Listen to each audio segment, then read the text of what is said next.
এগুলো সব বিক্রি করি, এটা অর্ডারই আর কি। এই অর্ডার মনে করেন যে রজা শরীফ বলে কোন রজা তো অমুক রজা, আমি নেট থেকে কাগজ বের করে নিই, কাগজ বের করে আমি ওটা জাস্ট স্কেচ করে করে নিই। এটা দেখতে দেখতে শিখলাম আর কি ওস্তাদের সাথে, এটা দেখতে দেখতে দেখতে দেখতে শিখে গেলাম আর কি। আর এমন শিখছি যে এখন এটা এক জাতীয় নেশা হয়ে গেছে আর কি, না করলে কিছু ভালো লাগে না আর কি, এমন এক পর্যায়ে চলে আসে। এই মনে করেন গায়ে হলুদ, শুভ বিবাহ, জন্মদিন, এইসব এর ব্যানার, তারপরে ওই মঞ্চ সাজাই আমি, ওই কক্সিট দিয়ে বানাই, আমি হাতে বানাই কক্সিট দিয়ে। শুভ বিবাহ, জন্মদিন, গায়ে হলুদ, বাসুর ঘর, এসবই আমি কক্সিট দিয়ে হাতে তৈরি করি আল্লাহর রহমতে। হ্যাঁ, রং করি এই গ্লিটার দিয়া।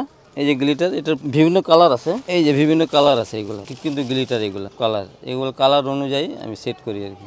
না, ডিমান্ড থাকে না, কারণ ওই যে মানে শখের বিনিময়ে কাজ শিখছি, এটা বুঝছেন, শখের বিনিময়ে কাজ শিখছি, মানে একটা নেশা হয়ে গেছে, না করলে মনে করেন নিজেকেই বিরক্ত বোধ মনে করি আর কি। এই কারণে তেমন যে যা দেয় আর কি নিয়ে নেই, তবে আমার যা খরচ ওটা তো দেওয়া লাগবে, তাই না? পারিশ্রমিক মনে করেন নাই নিলাম তেমন, তবে মেটেরিয়াল তো দেওয়া লাগবে, তাই না? এটা শিখলাম কসাইয়ের কাছ থেকে, আগের থেকে।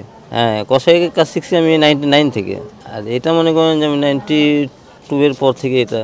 হ্যাঁ, কষার কাজ শুধু সকালে করি আর কি, শুধু সকালে করি, সারাদিন ফ্রি থাকি। এই কারণে আমি একটা জব করতাম নিউ মার্কেটে, ওইটা ছাইড়া দিছি, তখন থেকে এইদিকে একটু সময় বেশি দিই আর কি। না, তেমন ইনকাম নাই আর কি, শখে জি তেমন ইনকাম নাই। এটা কক্সিট দিয়ে তারপরে ওই যে আইকা আছে, তারপরে গ্লিটার আছে, ডিজাইন ওই ক্যাটলগ অনুযায়ী।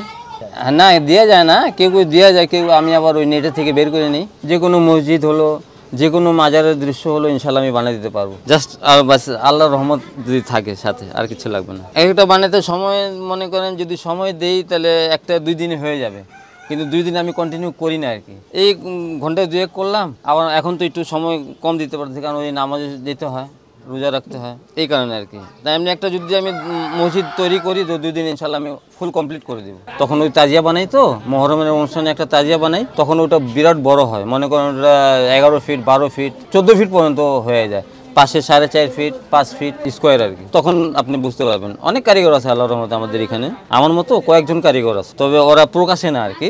তা আমি একটু এই একটা প্রতিষ্ঠান দিয়ে বসলাম সময় কাটানোর জন্য, মনে করে সবাই দেখে আর কি। এমনি আমার থেকে সিনিয়র কারিগর আছে এখানে আল্লাহর রহমতে, তখন মহরমের সময় বোঝা যায় কতগুলো কাজ এখানে হয় আর কি।